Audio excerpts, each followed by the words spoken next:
আপনারা সবাই জানেন যে পাসপোর্ট একটি গুরুত্বপূর্ণ ডকুমেন্টস।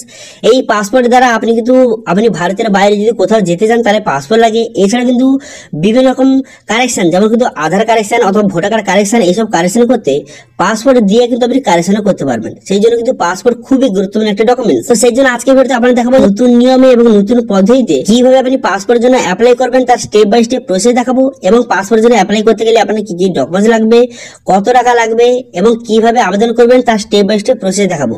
সেই জন্য ভিডিওটা প্রথম থেকে শেষ পর্যন্ত অবশ্যই দেখবেন মনোযোগ সহকারে। এবং আমাদের চ্যানেলে প্রথমবার ভিজিট করতে গেলে আমাদের চ্যানেলটিকে সাবস্ক্রাইব করে রাখুন এবং পাশে থাকা বেল আইকনটিকে অন করে রাখুন, কারণ আমরা এরকম নিচে ভিডিও নিয়ে আসি। তো চলো আজকে ভিডিওটা শুরু করা যাক। তো প্রথমত পাসপোর্ট সেবার যে অফিসিয়াল ওয়েবসাইট সেখানে আপনি ভিজিট করবেন। এই লিংক ভিডিও ডেসক্রিপশনে দিয়ে দেবো, সেখান থেকে ডাইরেক্ট এখানে চলে আসবেন। এখানে চলে আসার পর একটা নোটিশ আপনারা দেখতে পাচ্ছেন এখানে দেওয়া রয়েছে। এখানে কিন্তু পাসপোর্টের অনেক রকম কিন্তু ফেক ওয়েবসাইট রয়েছে, তার লিঙ্কগুলো এখানে দেওয়া রয়েছে। এইসব যে অফিসিয়াল ওয়েবসাইট এগুলো কিন্তু আপনি ভিজিট করবেন না, এগুলো কিন্তু সম্পূর্ণ ফেক ওয়েবসাইট। এই যে অফিসিয়াল ওয়েবসাইট দেখতে পাচ্ছেন passportindia.gov.in, এটা হচ্ছে অরিজিনাল ওয়েবসাইট। এই ওয়েবসাইট কিন্তু আপনি ভিজিট কিন্তু করবেন, ঠিক আছে, বোঝা গেল? তো ভিজিট করার পর তারপরে আপনি যে পাসপোর্টের জন্য অ্যাপ্লাই করার জন্য প্রথমে আপনাকে অ্যাকাউন্ট ক্রিয়েট করতে হবে। তো সেই জন্য যদি নতুন হয়ে থাকেন তাহলে নিউ ইউজার রেজিস্ট্রেশন অপশনে ক্লিক করবেন। এবার যদি আপনার আগে থেকে অ্যাকাউন্ট থেকে থাকে তাহলে কিন্তু এখানে ইউজার লগ ইন অপশনে ক্লিক করবেন। এবার যদি আপনি নতুন করতে চান তাহলে কিন্তু নিউ ইউজার রেজিস্ট্রেশন অপশনে ক্লিক করবেন। ক্লিক করার সঙ্গে সঙ্গে আপনার সামনে নতুন একটি পেজ কিন্তু ওপেন হয়ে যাবে। হয়ে যাওয়ার পর তারপর আপনি কি করবেন, তারপর দেখতে পাচ্ছেন বিভিন্ন রকম অপশন হয়ে গেছে ইউজার রেজিস্ট্রেশন। এবার পাসপোর্ট অফিস, এখানে কিন্তু পাসপোর্ট অফিসটা আপনি সিলেক্ট কিন্তু করে নেবেন, ঠিক আছে। এখানে কিন্তু আপনার নিয়ারের যে পাসপোর্ট অফিস রয়েছে তার কিন্তু এখানে অ্যাড্রেসটা সিলেক্ট করে নেবেন। করে নেওয়ার পর তারপর আপনি কি করবেন, তারপরে আপনার কিন্তু আরো বিভিন্ন ডিটেলস কিন্তু বসে যাবে। তো সেই জন্য কিন্তু প্রথমে এখানে পাসপোর্ট অফিসটা সঠিকভাবে সিলেক্ট করে নেবেন। এরপর ফার্স্ট নাম বসিয়ে দিবেন, তারপর লাস্ট নাম বসিয়ে দিবেন। বসিয়ে দেওয়ার পর ডেট অফ বার্থ, এখানে ডেট অফ বার্থ বসিয়ে দিবেন। বসিয়ে দেওয়ার পর তারপর আপনি কি করবেন, তারপর দেখতেছেন ইমেল আইডি। এবার যদি ইমেল আইডি আপনার থেকে থাকে তো ইমেল আইডি এখানে বসাবেন, যদি না থেকে থাকে তাহলে কিন্তু যে কোনো একটা ইমেল আইডি আপনি ক্রিয়েট করে সেই ইমেল আইডি বসিয়ে দিবেন। বসিয়ে দেওয়ার পর তারপর এখানে বলা হয়েছে যে ইমেল আইডিটা কি লগ ইন আইডি হিসাবে ইউজ করতে চান, তাহলে এখানে ইয়েস করবেন অথবা এখানে নো কিন্তু করে দেবেন। করে দেওয়ার পর তারপরে লগ ইন আইডি, এখানে একটা লগ ইন আইডি আপনাকে এখানে বসাতে হবে, ঠিক আছে। লগ ইন আইডি আপনার নিজের ইচ্ছা মতো একটা লগ ইন আইডি এখানে লিখে দেবেন। লিখে দেওয়ার পর তারপর আপনি কি করবেন, তারপর এখানে দেখতে পাচ্ছেন চেক এলিজিবিলিটি অপশনে ক্লিক করবেন, ঠিক আছে। এখানে চেক এলিজিবিলিটি অপশনে ক্লিক করে এখানে দেখে নেবেন যে এটা অ্যাভেলেবেল আছে কি নেই। যদি অ্যাভেলেবেল থেকে থাকে তাহলে দেখতে পাচ্ছেন এখানে লেখা রয়েছে log in ID is available, এরকম লেখা থাকবে। যদি অ্যাভেলেবেল না থাকে তাহলে দেখাবে নট অ্যাভেলেবেল। তারপর কিন্তু এখানে আবার পাসওয়ার্ড বসাবেন, তার পাসওয়ার্ড কনফার্ম করে দেওয়ার পর তার হিন্ট কোশ্চেন, এখানে কোশ্চেন একটা সিলেক্ট করবেন। এবার যদি কোনো কারণে আপনার পাসওয়ার্ডটা ভুলে যান তাহলে কিন্তু এই কোশ্চেনের দ্বারা আপনি কিন্তু সেই পাসওয়ার্ডটা রিকভার করতে পারবেন। সেই জন্য একটা কোশ্চেন সিলেক্ট করবেন, তারপর তার অ্যান্সারটাকে লিখে দেবেন। লিখে দেওয়ার পর ক্যাপচারে বসিয়ে রেজিস্টার অপশনে ক্লিক করবেন। রেজিস্টার অপশনে ক্লিক করার সঙ্গে সঙ্গে তারপর কিন্তু আপনার ইমেলে যেই ইমেল আইডি দিলেন সেই ইমেলে কিন্তু একটা লিঙ্ক গিয়েছে, সেই লিঙ্কে ক্লিক করে আপনার কিন্তু ইমেল আইডি ভেরিফিকেশন করতে হবে। তো সেই জন্য ইমেল আইডি ওপেন করবেন। ওপেন করার পর এরকম কিন্তু একটা ইমেল যাবে, তারপর একটা দেখতে পাচ্ছেন এই যে একটা লিঙ্ক দিয়েছে, এই লিঙ্কে আপনি ক্লিক করবেন। এই লিঙ্কে ক্লিক করার সঙ্গে সঙ্গে তারপর কিন্তু এখানে লগ ইন আইডি অথবা ইউজার আইডি, এখানে কিন্তু আবার লগ ইন আইডিটাকে সঠিকভাবে বসিয়ে নেবেন। যেই লগ ইন আইডিটা দিয়েছিলেন সেই লগ ইনটা বসিয়ে নেওয়ার পর সাবমিট করে দিলেই এখানে আপনার অ্যাকাউন্টে কিন্তু অ্যাক্টিভ হয়ে যাবে। তারপরে লগ ইন অপশনে ক্লিক করবেন, তারপরে পুনরায় লগ ইন আইডি বসাবেন।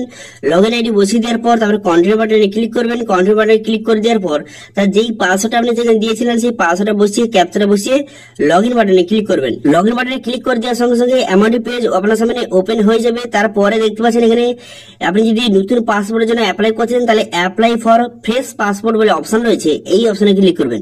এই অপশনে ক্লিক করে আপনি নতুন পাসপোর্ট তৈরি করতে পারবেন অথবা পাসপোর্ট আপনি রিনিউয়ালও করতে পারবেন। তো সেই জন্য এই অপশনে ক্লিক করবেন। এই অপশনে ক্লিক করে দেওয়ার সঙ্গে সঙ্গে তারপর আপনি কি করবেন, এরপর আপনার যেটা করতে হবে এখানে লেখা আছে দেখতে পাচ্ছেন এখানে অল্টারনেটিভ 1 এর মধ্যে একটা অপশন দেওয়া রয়েছে যে click here two fill up application from online. এই যে একটা অপশন দেওয়া রয়েছে, এই যে অল্টারনেটিভ মধ্যে এই যে ক্লিক হেয়ার অপশন দেওয়া রয়েছে এই অপশনে আপনি ক্লিক করবেন। অনলাইন আবেদন করার জন্য এই অপশনে ক্লিক করবেন। এই অপশনে ক্লিক করে দেওয়ার সঙ্গে সঙ্গে তারপরে এমআরটি পেজ ওপেন হয়ে যাবে। তারপরে স্টেট, এখান থেকে আপনার স্টেটটা সিলেক্ট করে নেবেন। করে নেওয়ার পর ডিস্ট্রিক্ট, এখান থেকে ডিস্ট্রিক্টটা কিন্তু আপনি সিলেক্ট কিন্তু করে নেবেন। এবার যারা কিন্তু সাউথ চব্বিশ পরগনায় বসবাস করে তারা কিন্তু সুন্দরবন এখান থেকে সিলেক্ট কিন্তু করবেন, ঠিক আছে, বোঝা গেল? তো সিলেক্ট করে নেওয়ার পর তারপরে এইরকম পেজ কিন্তু আপনার সামনে ওপেন হয়ে যাবে। তারপরে অ্যাপ্লাই ফর, আপনি নতুন পাসপোর্ট আপনি করতে চান অথবা রিনিউয়াল করতে চান, তো যেটা হয় থাকে এখানে সেটা সিলেক্ট করে নেবেন। করে নেওয়ার পর তারপরে আপনি কি করবেন, যে টাইপ অফ অ্যাপ্লিকেশন আপনি নর্মাল করতে চান অথবা তৎকাল করতে চান। তৎকাল করলে টাকাটা বেশি খরচ হবে এবং কিন্তু খুব তাড়াতাড়ি কিন্তু পাসপোর্ট হয়ে যাবে 1 মাসের মধ্যে, কিন্তু নর্মাল করলে যে 1.5 থেকে 2 মাস বা 3 মাস কিন্তু লাগতে পারে। এবার কত পেজের পাসপোর্ট নেবেন, তো 36 পেজ 60 পেজ, তো যেটা আপনার ইচ্ছা সেটা সিলেক্ট করে নেওয়ার পর নেক্সট বাটনে ক্লিক করবেন। নেক্সট বাটনে ক্লিক করে দেওয়ার সঙ্গে সঙ্গে তারপর কিন্তু আপনার সামনে এমআরটি পেজ ওপেন হয়ে যাবে। তারপর এখানে এখানে নামটা বসিয়ে দিবেন। যদি কারো মিডিল নেম থাকে তো এখানে কিন্তু ফার্স্ট নেম বসিয়ে কিন্তু একটা স্পেস দিয়ে তারপর কিন্তু মিডিল নেমটা বসিয়ে নেবেন। বসিয়ে নেওয়ার পর তারপরে লাস্ট নেম, এখানে লাস্ট নেমটা বসিয়ে নেবেন। লাস্ট নেমটা বসিয়ে নেওয়ার পর জেন্ডার এখানে মেল বা ফিমেল সিলেক্ট করে নেবেন। করে নেওয়ার পর তারপরে যদি আপনার অন্য কোনো নাম থেকে থাকে তাহলে এখানে ইয়েস করবেন অথবা এখানে নো কিন্তু করে দেবেন। অথবা আপনি যদি নাম যদি কোনো চেঞ্জ করে থাকেন তাহলে ইয়েস করবেন অথবা এখানে নো করে দেবেন। করে দেওয়ার পর ডেট অফ বার্থ, এখানে কিন্তু ডেট অফ বার্থটা সঠিকভাবে বসিয়ে নেবেন।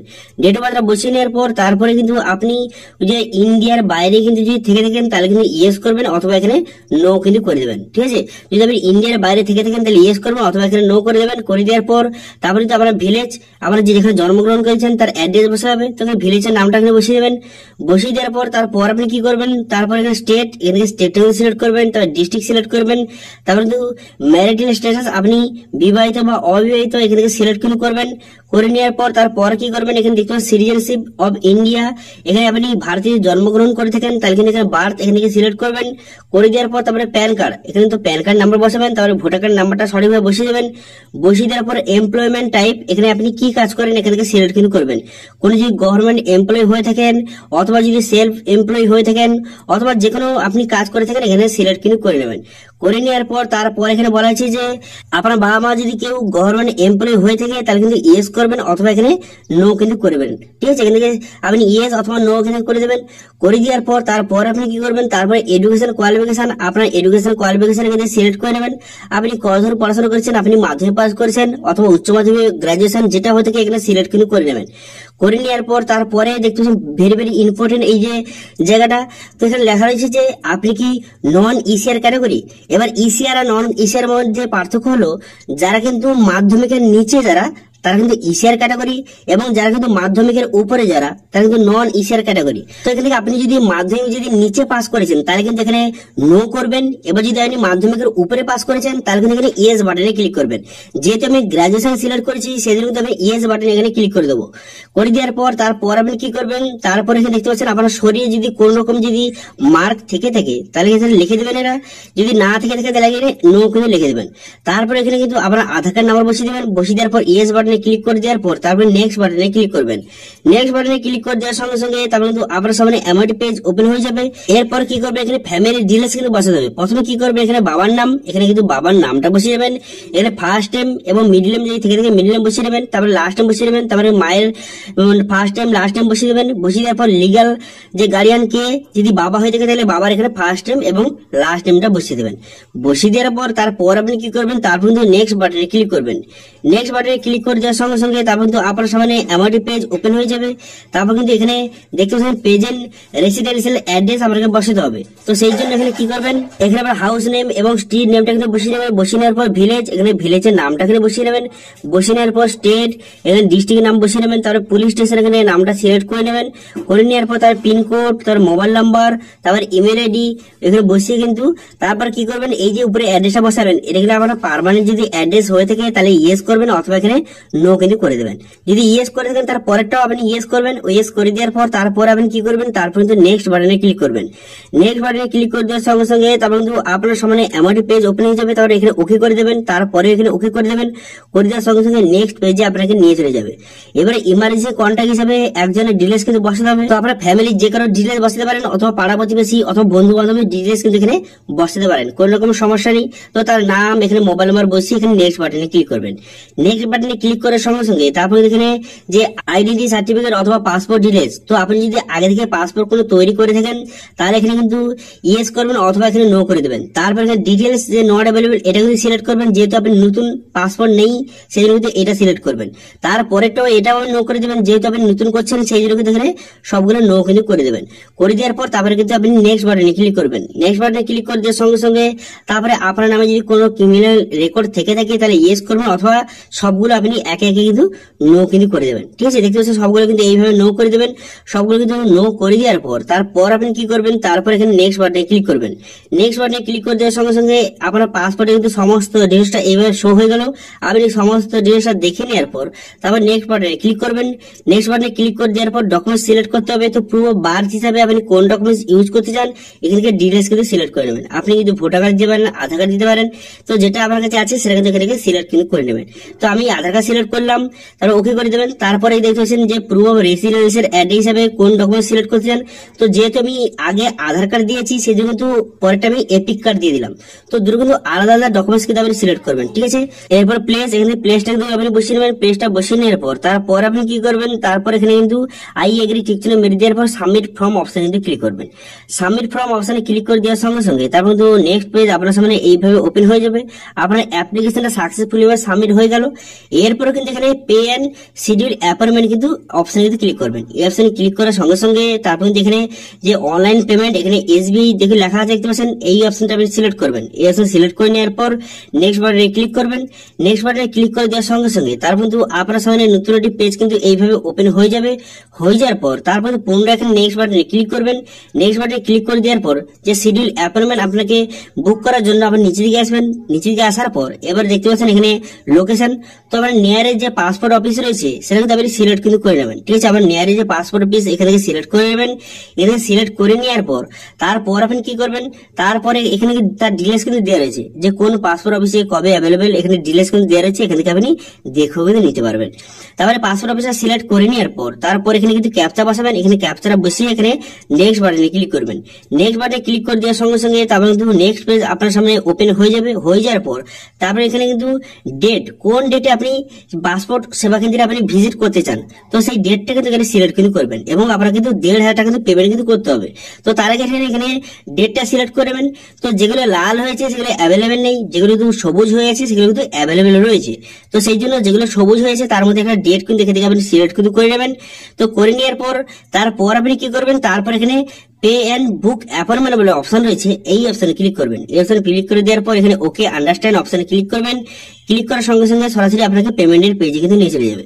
এরপর debit card, credit card, net banking, UPI যেটা আপনার কাছে রয়েছে সেটা দিয়ে কিন্তু আপনি 1,500 টাকা অর্থাৎ 1,500 টাকা আপনি পেমেন্ট কিন্তু করে দেবেন। পেমেন্ট করে দেওয়ার সঙ্গে সঙ্গে তারপর কিন্তু একটু লোডিং হয়ে যাওয়ার পর তারপর কিন্তু একটা রিসিভ কপি জেনারেট হবে। সেই রিসিভ কপিটা আপনি অবশ্যই কিন্তু প্রিন্ট আউট করে রাখবেন এবং যেই ডেটটা সিলেক্ট করলেন সেই ডেটে কিন্তু যেই পাসপোর্ট সেবা কেন্দ্র সিলেক্ট করলেন সেই পাসপোর্ট সেবা কেন্দ্রে সেই ডেটে সেই টাইমে কিন্তু আপনাকে ভিজিট কিন্তু করতে হবে।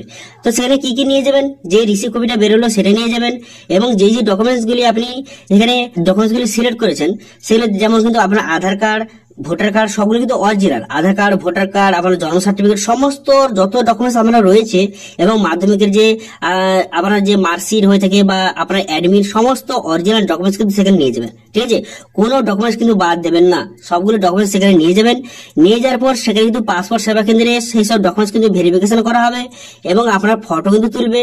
ফটো তোলার পর তারপর কিন্তু আপনি বাড়ি চলে আসবেন। বাড়ি চলে আসার পর তারপর কিন্তু আপনার মোবাইলে মেসেজের মাধ্যমে জানিয়ে দেবে যে আপনার সবকিছু ভেরিফিকেশন হয়েছে কিনা। যদি ভেরিফিকেশন হয়ে থাকে তারপরে কিন্তু তার পরের স্টেপ হচ্ছে পুলিশ ভেরিফিকেশন। তো পুলিশ ভেরিফিকেশন তারপর কিন্তু আপনার যে পুলিশ কিন্তু আপনার বাড়িতে আসবে, হয় পুলিশ বাড়িতে আসবে অথবা আপনাকে পুলিশের কাছে যেতে হবে, সেটা কিন্তু পুলিশ আপনাকে কল করে কিন্তু জানিয়ে দেবে। ঠিক আছে, তারপরে পুলিশ ভেরিফিকেশন হয়ে যাওয়ার পর তারপর কিন্তু পাসপোর্ট সেবা কেন্দ্রের তরফ থেকে যে পাসপোর্টটা আপনার বাড়িতে কিন্তু পাঠিয়ে দেওয়া হবে। ঠিক আছে, তো এইভাবে স্টেপ বাই স্টেপ আপনার কিন্তু পাসপোর্টটি হয়ে যাবে এবং খুব তাড়াতাড়ি যদি কেউ তৎকাল পাসপোর্টের জন্য অ্যাপ্লাই করে থাকে তাহলে কিন্তু 1 মাসের মধ্যে এইসব কাজগুলি হয়ে যাবে। কিন্তু যদি কেউ নর্মাল পাসপোর্ট অ্যাপ্লাই করে থাকে তার ক্ষেত্রে কিন্তু 2 থেকে 2-2.5 মাস অথবা 3 মাস কিন্তু সময় যেতে পারে। ঠিক আছে, তো এইভাবে খুব সহজে অনলাইনে কিন্তু পাসপোর্টের জন্য অ্যাপ্লাই করতে পারবেন এবং খুব সহজে পাসপোর্ট আপনি পেয়ে যাবেন। ঠিক আছে, তো এই পাসপোর্ট নিয়ে কোনো রকম যদি সমস্যা থেকে থাকে তাহলে কিন্তু অবশ্যই কমেন্ট করুন, আমি অবশ্যই রিপ্লাই করব।